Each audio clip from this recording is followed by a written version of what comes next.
G'day, you're at Japs and I'm showing you our new range, which is a shredder, a plastic shredder, or granulator if you want to call it that.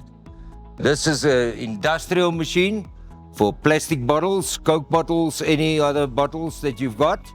It's a new product in our range. We do different sizes. This is a big one. And let me show you. As you can see, the product goes into the machine at the top, and then the bottles are fed constantly into the machine. Any bottles.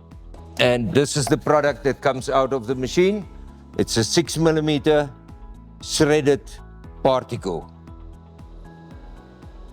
So for anybody interested in recycling of plastic bottles, as you can see, we've got a big one, and then we've got a few other ones in our range which are now available.